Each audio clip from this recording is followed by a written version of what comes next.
All right, it is now time for our Trader Talk segment, brought to you by Tech Trader himself. What's up? It's time to put some shorts on the fryer, Jimmy. Oh, is that so? So, I know, let's see, you've had quite... Shorts on the fryer is on the menu today. All right, well, before we get into that, you did get a lot of listener questions, and that's going to be a big part of our focus. Some of which you've already addressed, and some of it maybe not so much. But we have to start with one of the biggest movers and get your take on Sina. This has been part of your focus list for a while. I'm not sure exactly your position in it. I was trying to look back and see where you were in this name, but I wasn't able to do that while I was creating all the list of questions and whatnot for this segment. But why don't you give us your update on Sina, where you're at in the current position, and your overall thoughts on the quarter? Yeah, I mean, I'm not gonna take it off the list. It's too cheap. Here's the thing. I've been pretty active lately. I mean, I've added quite a few longs. Some I've taken off over. I mean, like Dicom worked great, Light worked great. The number of names worked very well. I still have a lot of them. Some are relatively new. So the best thing I'd say, and I put a post up this for anybody who want to read a more extensive view. Best thing I'd say is like names like Cloudera, Baidu, Nutanix, and then legacy longs like Twitter and I don't know, Spotify, things like that. Or Pivotal. Pivotal is the one that was in that post. I would say I like those better, especially Baidu. Baidu's pretty much become my highest conviction long. I'm going to have a new focus list update.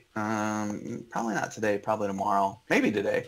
Depends how much I trade. But Baidu is pretty much akin to, God, what would I say? I mean, I put Talend on the list.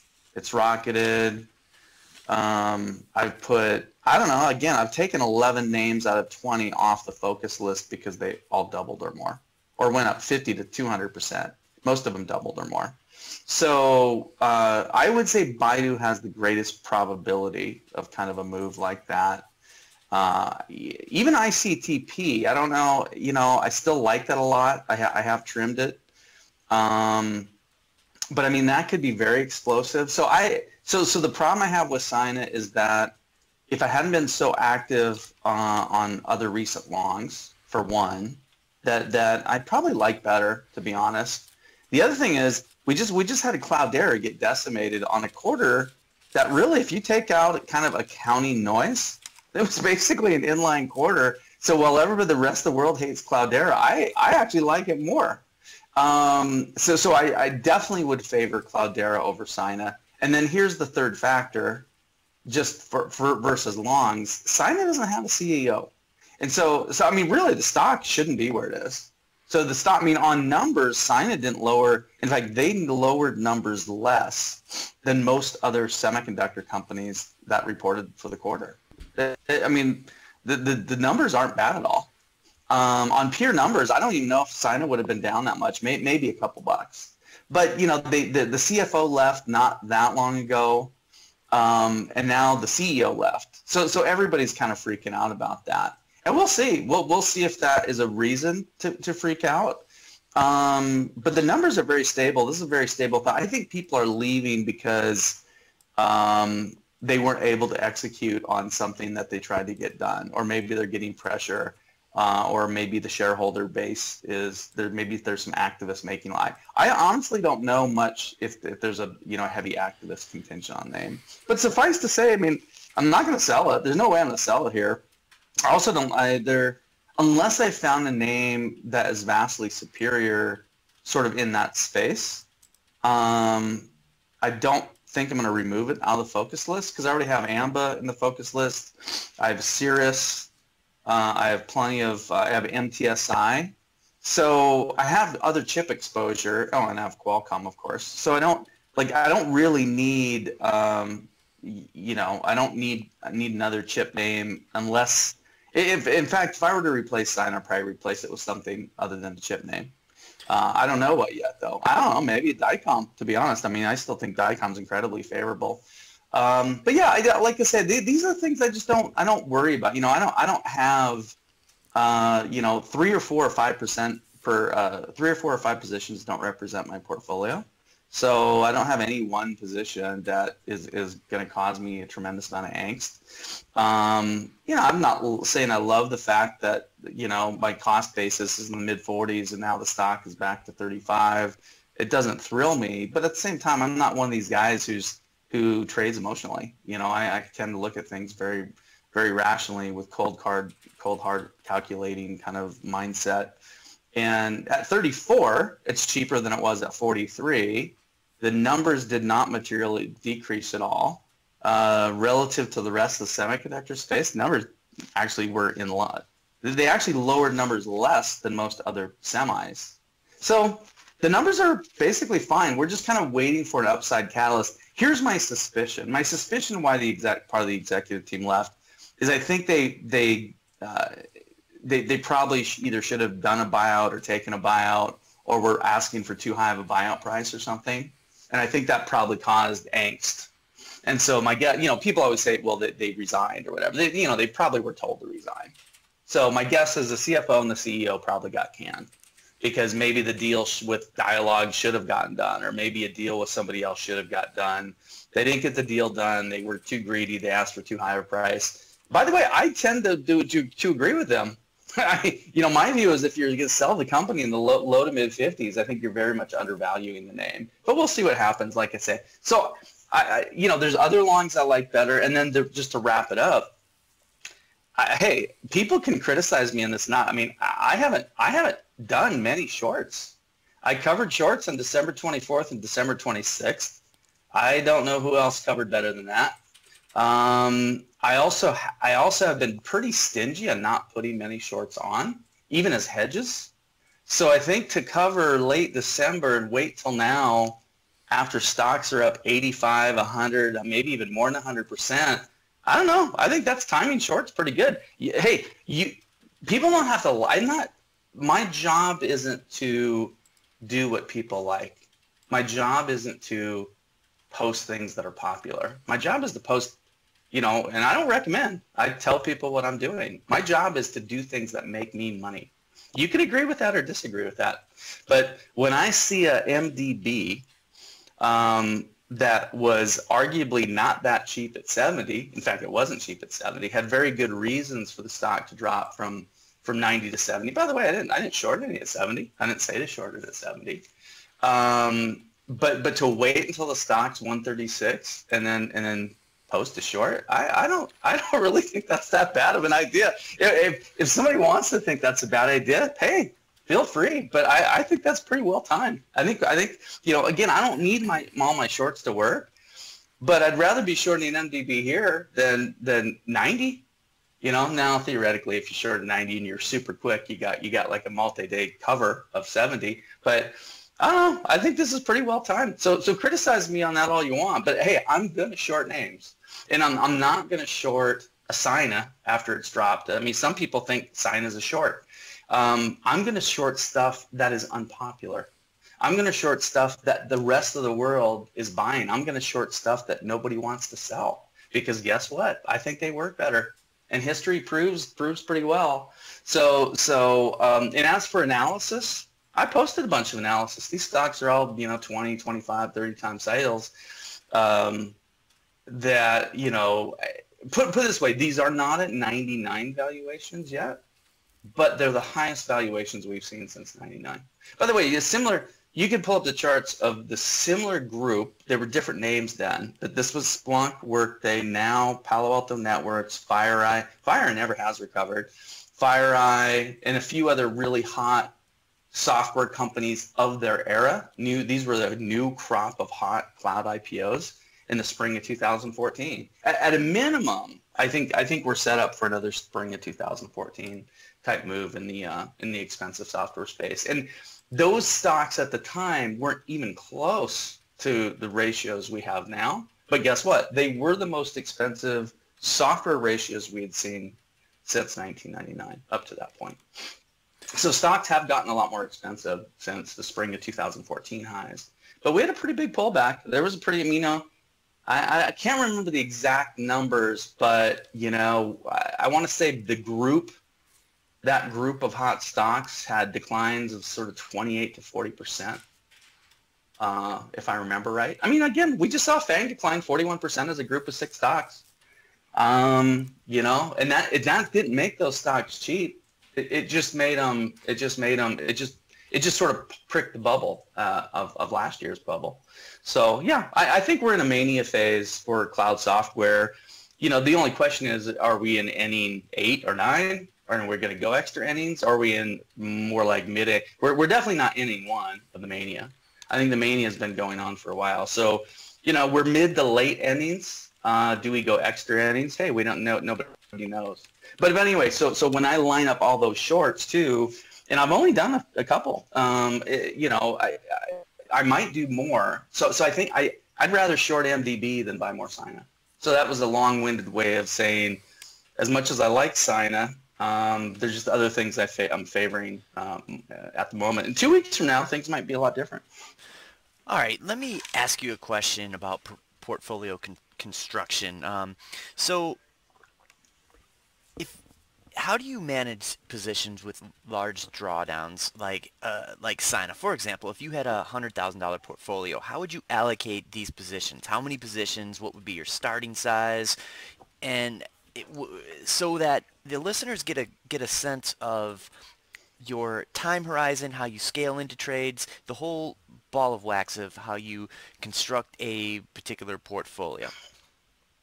I don't have super hard, fast things, but I do have disciplines. I mean, I guess a theoretically $100,000 portfolio probably wouldn't have any position more than 10%, unless it was a position that, let's say, was 7 or 8 or 10% when I built it, and I let it rise a lot. So it could be possible something like a Twitter that doubled or tripled off of lows went from a 10% position to a 30% position, and even after trimming it, is still 18 to a 20% position or something like that, right?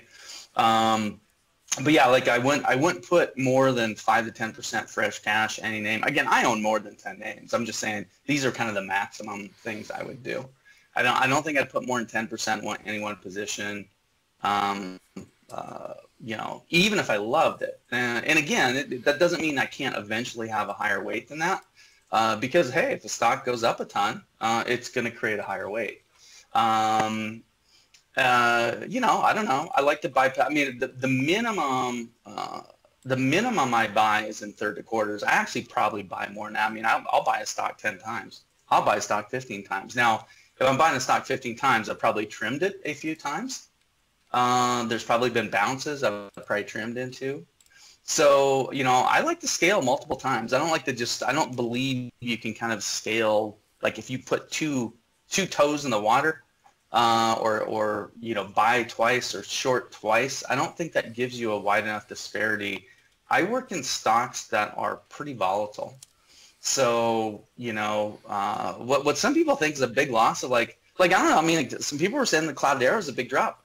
2 points is not, that's not I mean, I've lived through far harsher drops than a 2-point drop on a $14, $15 stock. I mean, yeah, that's a decent percentage, but really that's a minor move in a technology stock. I mean, we see a lot of stocks that post earnings moves, of 10 or 15%, sometimes 20%. So, these are relatively minor moves. Biotechs move far, far more than that. But yeah, just keep things simple. I don't think I'd put more than 10% in any one name. I'd have to probably love it to put 10% in it. A lot of positions are roughly 5% size positions, I would say. I think those are good rules of thumb. I'd rather talk in rules of thumb because, hey, sometimes I break the rules. Sometimes I'll get way bigger in something. Sometimes I'll, I won't have many 10% positions because I'm working with a field bet. So if I'm in a field bet, I might have a lot of my portfolio in a space, in a subgroup, but no single position is huge, but the cumulative position, I mean, my position of 5G and fiber optics is pretty large. I don't even want to disclose it, but because I don't want other people to emulate that and then not be able to take the pain, or if something happens. But for me, even for me, my total weight into 5G fiber optics is large because that's where my highest conviction is. But even now, like I say, but I don't have, none of those names are 10% weights. I think it's fair to say, though, I have a number of like sort of 3.5 to 5% weights, which cumulatively represents a pretty substantial part of my portfolio. I'm not saying people should do that. I'm talking about what I'm doing. And what I try to do is maximize my returns, and also minimize my risk. I would say my drawdowns are pretty minimal relative to the number of winning trades. So especially pretty much since my time on briefing, I mean, I haven't really experienced my biggest drawdown in a short period of time was late last year, and I wasn't concerned about that at all. Because I literally loved everything I owned, and I either wanted to hold or buy more of my highest conviction names. And again, I was proved right. I got really, really bullish into the bottoms of November and the bottom of December, and look where we are now. So, and now here's the problem. Now, if you're just starting to get bullish now, I would basically say, what were you thinking in November and December? So if you were really bearish in late December and you're just starting to get bullish now, I would say you need to do some self-examination. I was extremely bullish in late December, and now I'm not nearly as bullish. And that's been a very effectively correct position. All right. I think a lot of listeners out there and those who follow you may somewhat get confused by your time horizon, and a lot of them may be looking for that immediate gratification, and therefore you'll get a lot of questions that are associated with, where's your stop on this particular name? How much wiggle room are you giving it? Where do you actually throw in the towel on any of these names? I know it's really contingent, but is it yeah, ever we've a talked price? about this 100 times. I don't use stops. I don't use position by position stops. But at some literally point, don't. but at some point you've never Now, hold on. defined I where. literally don't believe in them. Warren Buffett's never used them. I don't know if Peter Lynch ever used them. Again, not saying you shouldn't do it. This is what I do. So if you love using stops, keep using stops. I don't like them. I don't use them. Where I would throw in the towel is 2 or 3 things. One, look, do I want the money in that position? Honestly, here I'm close to throwing the towel on FireEye. Okay, you want to know a name I'm thinking of throwing in the towel? Fire, I'm very close. And it's simply, it hasn't worked. It hasn't damaged me at all. I haven't really lost any money in FireEye. It just hasn't worked. Hasn't worked. Now, if by the way, if I would have had a substantial, like if FireEye would have been one of my top 5 positions in total, I would have trimmed it. I would have trimmed it already, and I would have said I trimmed it, and I would have put the money into something else. Here's kind of what I've learned though. You know what? I got negative on Fortinet. It was really cheap. I liked that stock for a couple years. I don't know where it was, like low 30s for sure, maybe even been mid to high 20s. I basically gave up on it. Look where it is now. I'm trying to think of another one like Fortinet. I can't recall it off the top of my head. I got too cute trading ANET, which is Arista Networks. I love that. That was around the time I joined briefing, by the way. I believe I think I had some really profitable trades actually posted. I think I had a big option trade, in fact, on ANET when I first joined. But I got too cute. I was trying to trade it with options. I was trying to overly time my trades. And guess what? I substantially exited the position somewhere between high 80s and 100. It wasn't 100. It was probably 88 to 90 something. Took it. I was out. Stock had a big gap on an earnings report a few weeks after I think I exited the position, and it went 3-bagger. And it was literally my single favorite name at the time. So, I try to learn from my mistakes. And so I got too cute, over trading ANET. Cost me a lot of money. Not being long that name. Now, again, I probably substituted those monies very, very well because that was the time that I was long every single cloud software stock that everybody loves now that I don't like. I mean, I was buying Octa 26. I was buying Twilio 26. I was buying Nutanix between 15 and 20, et cetera, et cetera, et cetera. Coop was another one.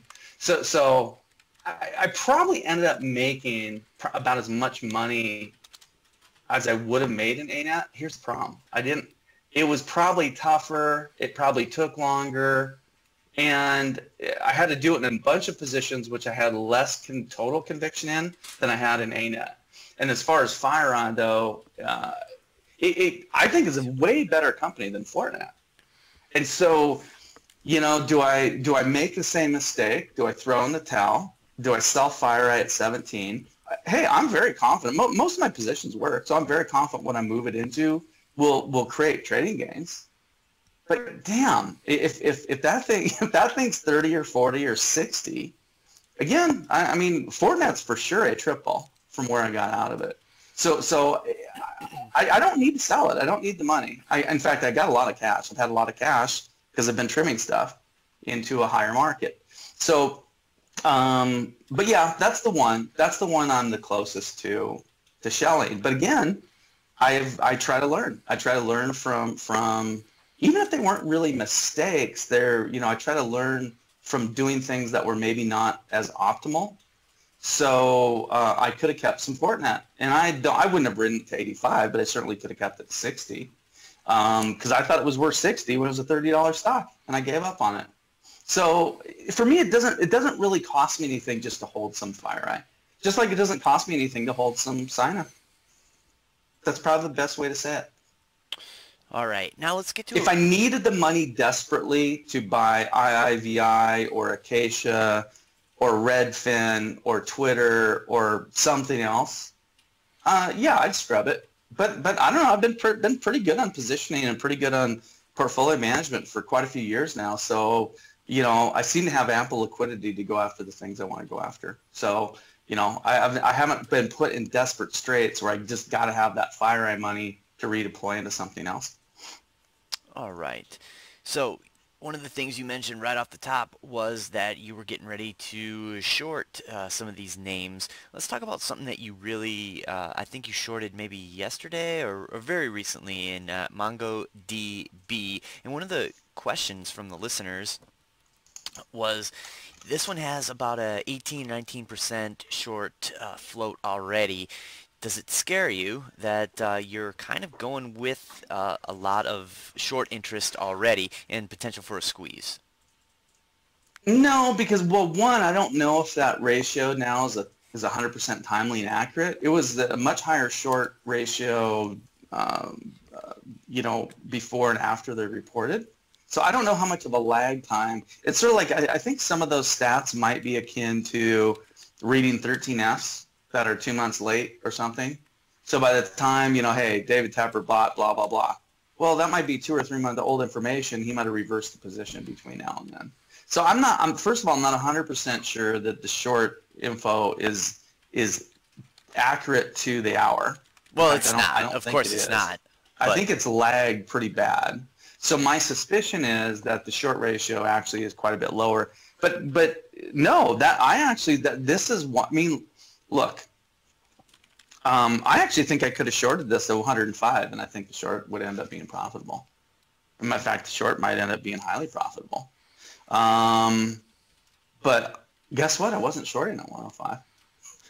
So you know, I think a 136 to 140 short is way better than 105.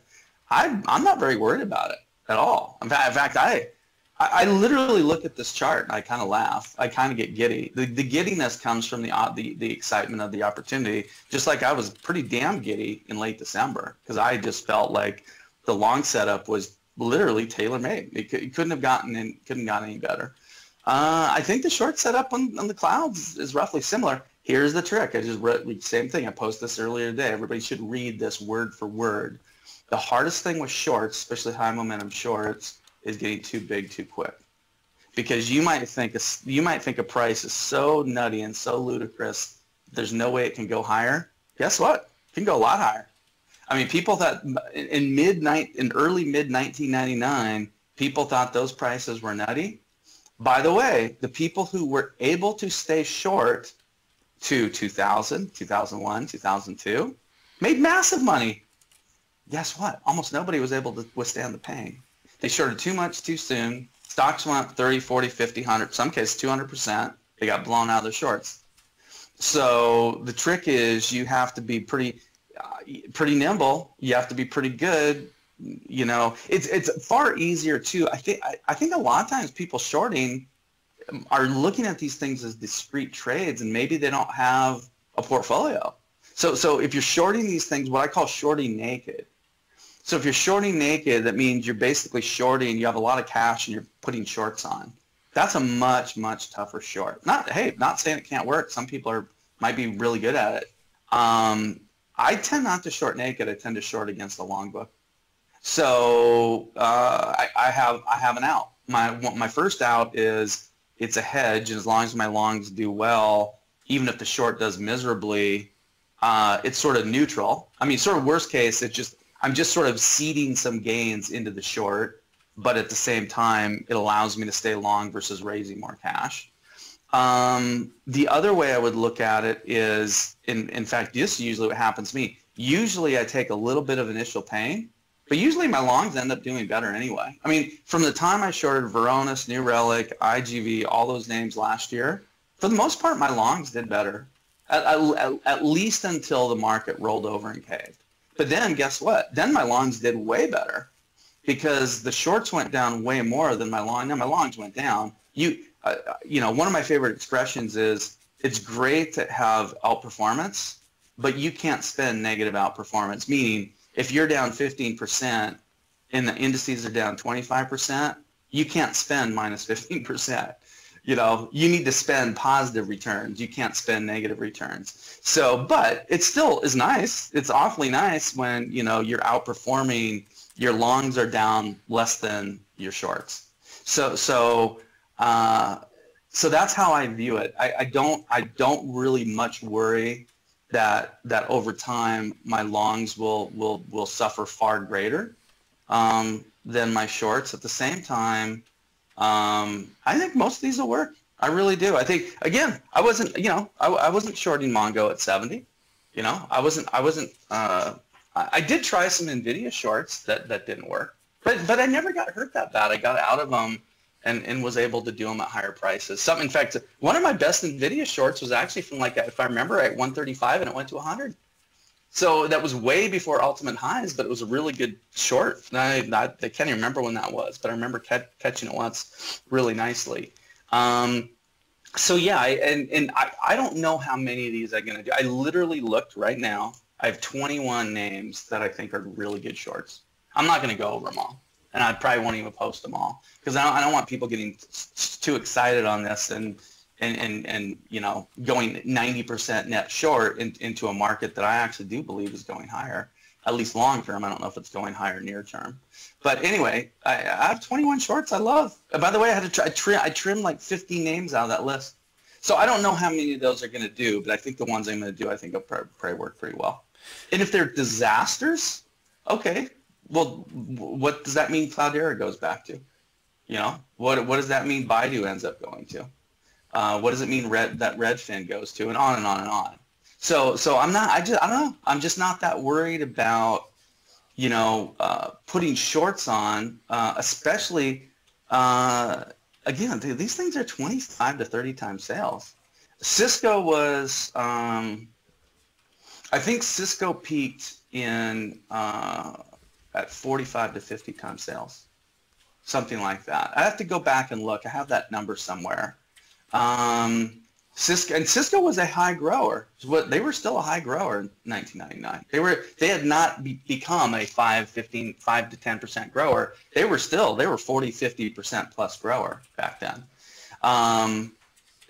You know, that was one of the highest price sales ratios I can recall. I'm sure like an Akamai at IPO probably had a price to sales ratio. I don't even know if it was calculable. It was probably 300, 400, or 500. But that was an IPO. That was very few things traded that hot. By the way, Akamai didn't last very long at that price. I think the market kept going up for quite some time, and while Akamai didn't really do much. It was just priced so crazily high. So again, I'm not that worried. I'm not that worried that these cloud names are going to end up at 60 times sales.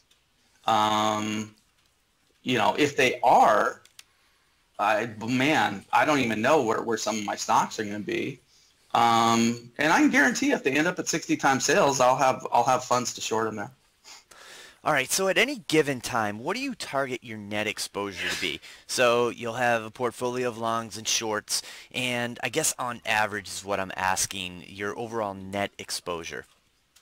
I actually can't answer that because I don't. There's not a set number. So maybe Um, not a target, but what does it end up being? Net long, 70%, whatever that number may be, I'm I sure. would say, I mean, for most of this year, it's been net long 100 Okay, or close. okay, Yeah. so buying from the bottom. What about on average last year? What do you think it was? Same thing. I never, like I never went net short. I should have. For 3 months, even as good as my short thesis was, I never went net short. Do you ever try to do a market Um, neutral? no, I mean, here's the thing. I'm almost always net long. I mean, probably the last time. I mean, hey, if we go into a crash, if we go, I mean, I was net long, through 2008 and 2009. I mean, I probably got down to like 30, 40, 50% net long, but I was net long. So I don't know. I mean, I'm not trying to make my name as a famous short seller. I just think the opportunity set on the short side is pretty good in a select number of names. I mean, I don't think there's a single 5G name that's a short. I don't think there's a single fiber optic name that's a short. I just am targeting certain areas. Just like last year, I really thought, we had a very thin, narrow leadership market, and the leadership names were extremely overvalued. We kind of the same thing around. I mean, basically, again, I'm calling this. This is a cloud bubble. I think the cloud bubble has replaced the FANG bubble. But yeah, no, I mean, I would say if I'm 50% net long, I'm super bearish. I probably should have been 50% net long late last year. I wasn't. I was probably 70. 70 was probably 65 to 70 was probably the lowest I got last year. Okay, so By the way, I was probably more net or lower net long before the spring corrections. If you remember, I was very vocal on the first two corrections last year. mhm. So I was probably a lower net long then than I was in November and December. So again, I was actually better earlier in the year last year than I was later for positioning. At the same time, later in the year, there were a lot of names I really liked. If you remember, I mean, that's when Redfin got really cheap. That's when some of the fiber optics names got really cheap. And those are names I really liked. So I wasn't really afraid of buying those into weakness. So yeah, I wasn't, I don't know, I wasn't that, I didn't think the downside, the November, December decline, I thought it was going to be nasty, but I didn't think it was going to last that long. And that turned out to be, hey, was I lucky or good? It turned out to be a pretty good call. All right, so hopefully that puts into perspective I mean, for right now, listeners. put it this way, uh, yeah, I mean, I don't think this is the time to be increasing net long exposure. That's probably the best way. And I mean, that's exactly what I've written a number of times. I've raised a lot of cash. But a lot of cash to me might be 20, 25, 30%. So somebody else, a lot of cash might be 80%. But everybody has their own deal, right? Everybody's got to manage their own style. All I can do is manage my style. All right. I'm not trying to be five other people. I'm trying to be the best of my discipline. All right. Well, I wanted to ask that question just so people have in context. When you do go out on a short, it is not an all-in type trade. I think a lot of people struggle with using some of your things as trading vehicles as opposed to more portfolio management vehicles and going in, piling in on a short one way or the other. too big. And I think people get hurt looking for instant gratification on your trades, and perhaps they're not taking into account the bigger picture and the longer time frame that you actually institute in when you initiate a position. Any comments on that? Well, I'm trying. I didn't know what the question was. Yeah, it was more of a statement, if anything. But I think some Yeah, people no, get hey, so get make confused your on that. statement. Make your statement. I don't know if I don't know if I can't say anything you said was necessarily wrong. I mean, here's the one thing, we're if we want to talk about feedback, are we getting feedback from lots of different people? Are we getting the same feedback from a small number of people asking the same questions over and over? So that's what I don't know. Um, because I mean, Well, if if the somebody, same for question if example, the same question gets asked over and over, then we just need to figure out a way to clarify whatever the answer is for them. That's the approach that I'm taking. However, yeah, I, yeah. I, based on the questions, I don't think it's the same people over and over and over. But there are a lot of people who Yeah, who but will well, follow you and here's one I've seen a ton of times. Here's one I've seen a ton of times. Somebody brings up AOI all the time as like a big negative call. So if we kind of just go back and I guess I would challenge, like, who's the person on the planet that was better on AOI than me? And this is not defensive. This is factual. I shorted that name at 95 bucks. Then there was a long I did. I flipped long. Went up almost 100%. I think it was like 85% gain. The only losing AOI position I have currently is a leftover placeholder long that I didn't sell from a prior winning trade. So so I think we can kind of put AOI in the grave because again, find me another human being that shorted that called peak EPS. That was right. That had the analysis behind it. That was right. That shorted at 95. That was right. That went long, I don't know, 25, 30. It went to almost 50. That was right. Yeah, there's a leftover piece. That's a small loss, but it pales in comparison to the prior success on the name. So that's that one.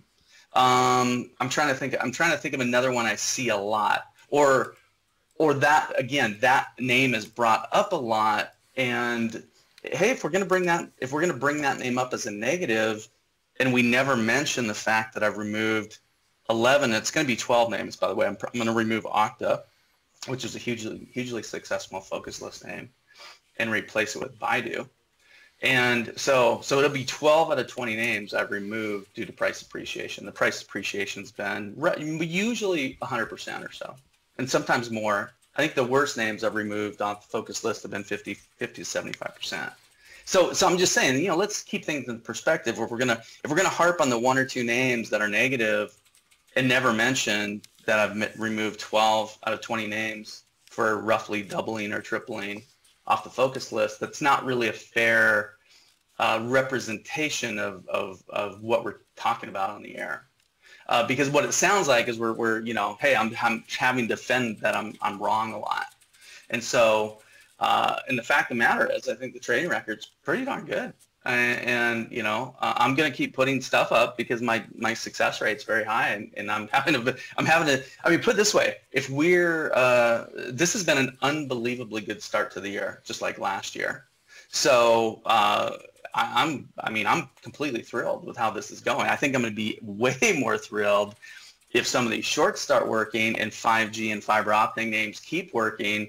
And man, if we ever get Twitter to trade back to 35, 40, or 45, this is going to be a home run year. And last year was pretty much a home run year. So I'm just bringing that up because I don't want people to listen to these shows thinking, God, why do they have Tech Trader on? All they do is talk about losers. Man, is this guy on a huge slump or something? And if somebody has that belief or thinks that, that's literally 180 degrees misrepresentation from what I've been delivering.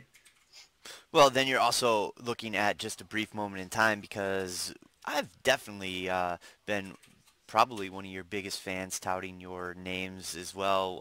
Oh yeah, no, But we I'm got to not take the good with criticizing the you. I bad. think I'm just saying I think we focus. We maybe we spend too much time focusing on the small number of names that aren't working, and maybe people are missing opportunities in names that we're not talking about very much. We're not. I mean, I can't remember the last time we mentioned Acacia, or not much. I don't know. I was a really big bull in the low 30s. That thing's almost a double. So in other words, if we, I just want to caution, we spend too much time talking about a small number of negative things over and over and over again.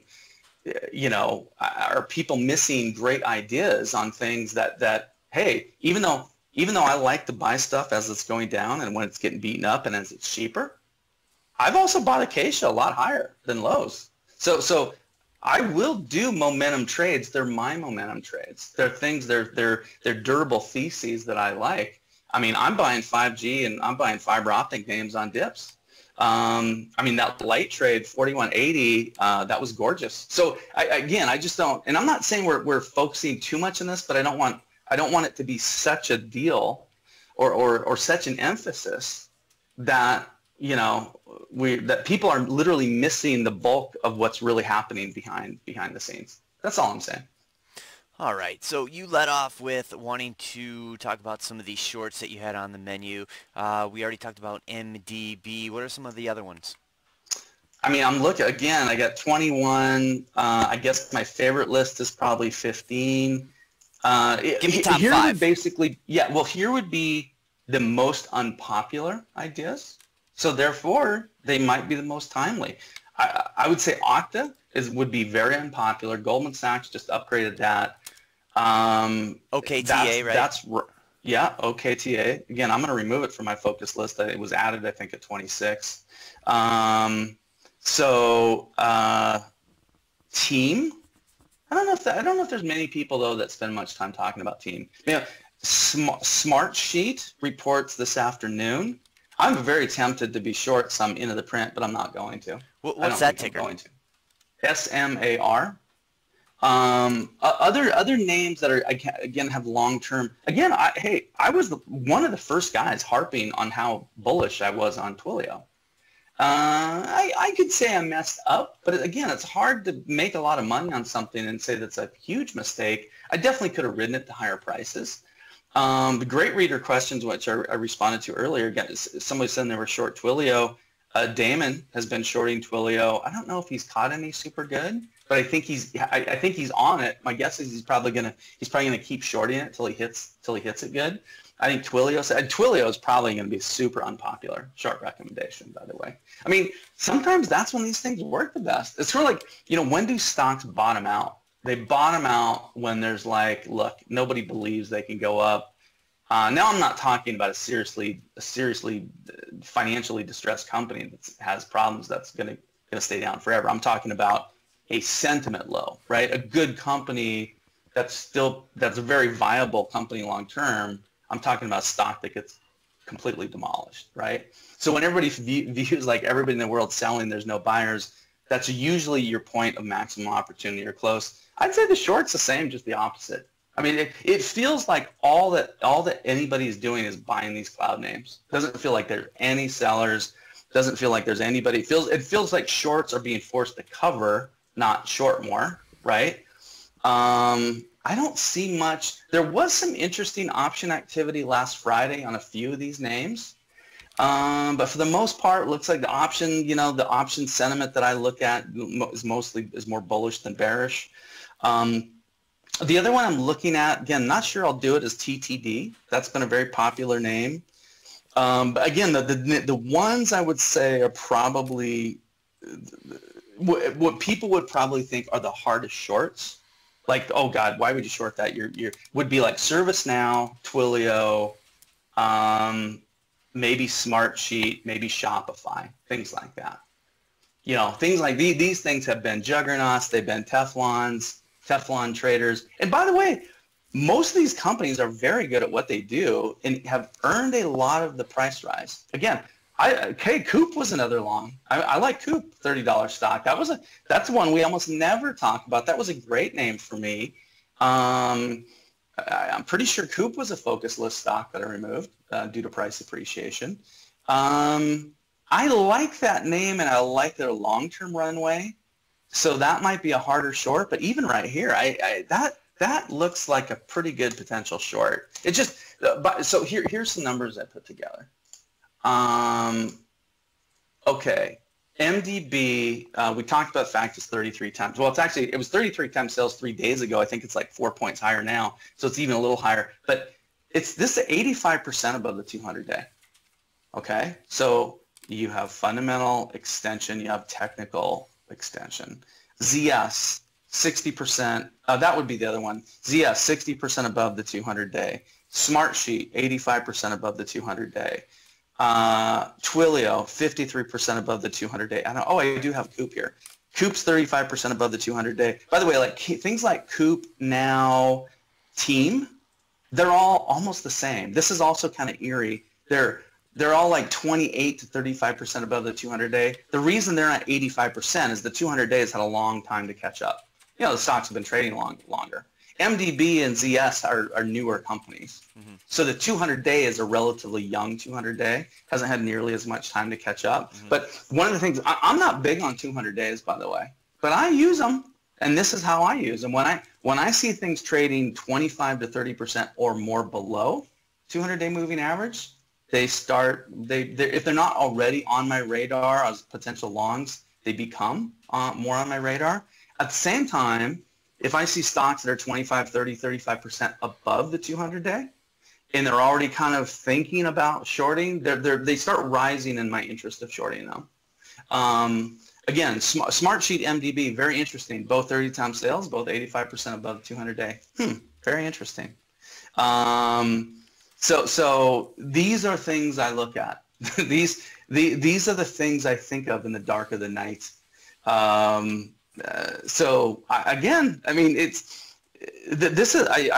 could be wrong. I think this is a mania. I really do. I've written it. I believe it. I think cloud's a bubble.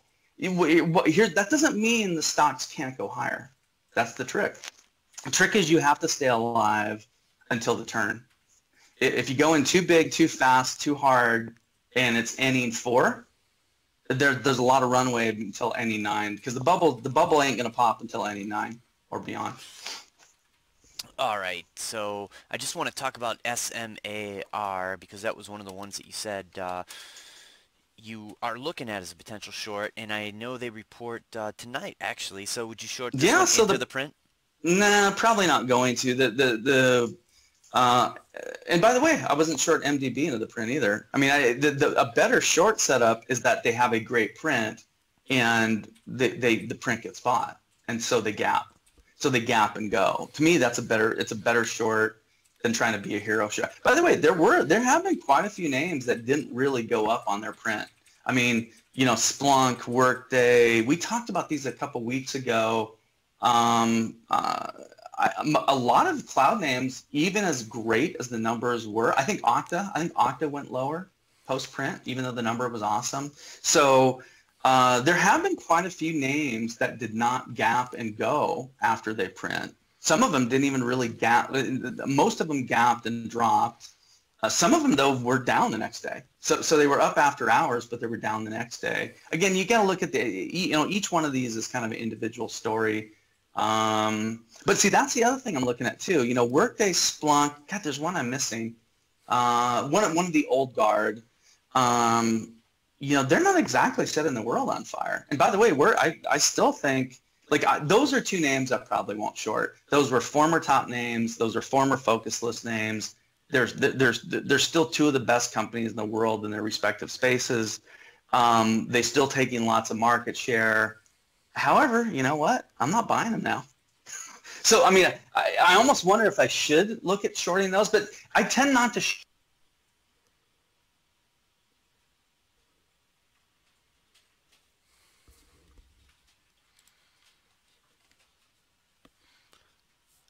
It looks like he cut out on us. Let me see what might be going on.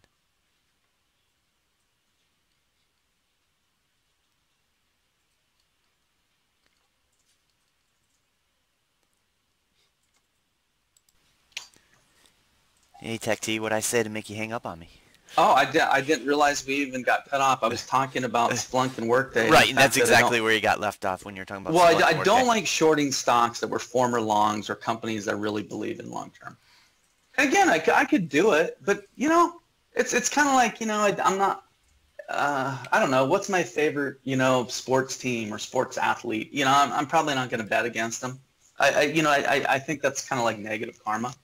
So I'd rather still root for Splunk and Workday long term. I just hope they come down so I can buy them back again. But yeah, I don't tend to, and maybe that's why I'm not really, I probably won't short Coop. Again, Coop is a name I'd like to buy. I mean, a lot of these are names I'd like to buy, but I can't even tell you, Jim, right now at what price they'd have to be for me to buy them. I can't. I don't know. I'd have to see it when it comes. Just to clarify something on, there was a question here. The bubble won't pop until that's inning 9. Inning 9 is what he said, right? Well, yeah. I mean, Yeah. sometimes things start acting weird and start rolling over. Again, these are euphemisms, right? So, hey, sometimes 7th, 8th, in other words, sometimes very late in the move, some of them do start going down. Just like late last year, God, I can't remember which one. Was it Netflix? But one of the FANG names started acting poorly first. I think it was Netflix. In fact, one of the things last year that really increased my conviction on the dark side was, I think it was Netflix. Netflix had a great quarter, gapped, and 2 days later was below the pre-report price. So it had a great report, literally report couldn't have gotten better. I think it was up $35-40 after hours, and the next day, 2-3 days later, Netflix had given up all the gains. I'm pretty sure that was the first FANG to really start cracking. And by the way, the market was still fine at the time. Market was still fine. It wasn't really going up a lot, but it wasn't the whole market had not rolled over at all. And there were still other names still climbing at the time, or trying to. So that's like, I kind of want to see one. Okta hasn't acted that good. I mean, for a company that might be the poster child for the new growers, years ago I always said Splunk and Workday, and now we're the poster child for that group. Let me pull up Okta's chart. Yeah, I mean, for a company that's probably as sexy as all these newer IPOs, they're not extending the new highs right now. See, that's why I wonder how much of the Mongo move post-report. By the way, I think that, so you brought up the short interest. I think Mongo was like 30-35% short interest pre-report. Again, I don't know how aged that info was, but the shorts usually hold things. They're like me. They usually are convicted, right? They have conviction. So they hold stuff through prints and things like that. So my guess is how, like, a big chunk of the 30 points might be short covering. It just might be. And the more that it is short covering, the better this will eventually act when it finally rolls over. But yeah, like, Okta's not trading very good. I mean, that's, if there's a stock that I think should have, or at least could have justified a move higher post report, certainly it's Okta. And they're not higher. I think Coop's kind of the same. Let me look at Coop. I don't think Coop did a gap and go. I think I don't know if that move to 83 is the day that they reported, but they're holding. But that chart doesn't look like, I guess a Uber bull or a perma bull in the space would say the chart's consolidating nicely higher. I would say the chart is having a hard time going up on great information, and it's already exceedingly expensive. And to me, that portends to a potential rollover. It's got quite a bit of room to, again, 35% above the 200-day. I mean, hey, a lot of times, Jim, you know this. You traded for many years. Stocks a lot of times just have these gravitational pulls. Sometimes the 50 days a pull, sometimes 200 days are pull, sometimes the cloud's a pull. I like using clouds, by the way. Ichimuchu cloud, or however you pronounce that. Sometimes the cloud, the band, is a strong pull. There's lots of things that pull stocks back to normal prices or average prices or things like that. So, there's lots of things on a lot of these charts now that could pull them lower. And we haven't had any bad news. What if we get we had a little tiny little whiff of a 5-day correction where the NASDAQ did go, I think, 350 points lower. So, that might be a little taste of what the next one's going to look like. All right. When can we expect your next focus list? Probably in a day or two. Best guess probably will be tomorrow. Again, there's no changes in it. The only thing changes is the update. Some of the updates. I mean, some of the updates. The only name I'm going to change, I'm going to remove Octane. I'm going to add Baidu. That's my only change. Other than that, the list is the same. Do you... Price targets are mostly the same. Some of the ratios change a little bit, but yeah, there's not much of a, there's not much of a change to it. Put it this way, when I'm not adding names or materially increasing a price target or something, I change it a number of times a year, but the whole point of this is that I put my highest conviction names that I believe in. I have a position that I'm going to hold to for a while, right? I'm not going to change these names out, 5 a week. I mean, that wouldn't be a focus list then. That would be a short-term swing trading list. I guess it would be an unfocused list. So yeah, the whole point of this is that, these are my highest conviction ideas for intermediate to long term. And that's to the long side, right?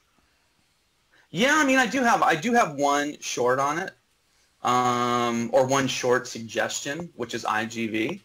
I could add Microsoft, and honestly, here's the problem. If I put Mongo on here, long term, I actually think Microsoft might be one of my favorite shorts. But if I put Mongo on here, okay, well then, how do I not put 10 other names that have similar characteristics to Mongo? And then, is it going to stay on here for months? I doubt it. I mean, so, hey, I'm not looking for Mongo to go to $35 or anything. The only short that I probably should have had as a focus list position that I didn't have as a short was AOI, because I would have very high conviction in AOI. So that probably should have been on the list. But again, I try to keep it to 20 names. I think I've got 19. So that's the other thing. I don't, I keep it to a set number. I don't want this to become a 30 stock or 40 stock list. So if I were to have 5, 6, 8 shorts, it would get too long. Plus, that's the other thing too. I don't want to eliminate 7 longs just so I can fit in 7 shorts that might only be on the list for 6 weeks to 2 quarters or something. I mean, here's the thing. If we get a sufficiently hot, cooling off period, that will be enough for me. Again, I'm not looking to stay short Mongo for the next 3 years. I'm looking that I think it's a very good hedge against my longs, and I think it's a high probability short, and we'll see if it works. But I feel pretty darn good about it. And it's a group trade. That's the other thing too.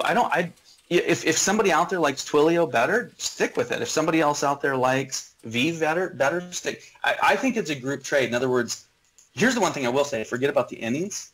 This Mongo probably won't work until the whole group descends. Right? It'll be when this corrects, it'll be a whole group correction, just like FANG corrected, just like oil stocks correct, just like any group. It's a group trade. It's a group trade higher, and it'll be a group trade correction when it happens. All right, well, let's leave it off there, Tech T. We got plenty of names that we can circle back on next week to see what might happen. We got still some earnings on the horizon that we can talk about as well. And there's not many. There's a couple. I don't see anything this week. I guess we have Micron tomorrow. But yeah, we are definitely in the quiet, like maybe one name a day is of an interest reporting. It's pretty thin right now. Yeah, but then guess what? A couple weeks later, and we're right back into the thick of things. Oh yeah. So, 3 weeks away roughly. Yep. All right, Tech T. Well, good stuff as always. And hey, great talking to you. By the way, I do want to. If I owe you an apology, I apologize. I wasn't meaning to criticize you. I don't think you took it as that way. No. But I wasn't meaning to come at you. I was just meaning like, look, not to spend so much time on a small number of items that are continually negative. I don't want to misrepresent the work that we're doing. No, no apology even needed. Yeah, it takes a lot more to that. Well, I can man up. If I've done something that you took offense to, I'll man up and apologize. Even though I didn't think you took it that way, I just want to make sure that you know I expressed that. No, not at all, man. I have pretty thick skin. Anyway, I'm the same. Anyway, so why don't we touch base again next week? Same bad time, same bad channel, my friend. Hey, let's do it. And again, I mean, I like I say, I'm still loving this stuff. I mean, the Longs are great. The shorts could kick in. This is a beautiful year. I expect it to continue.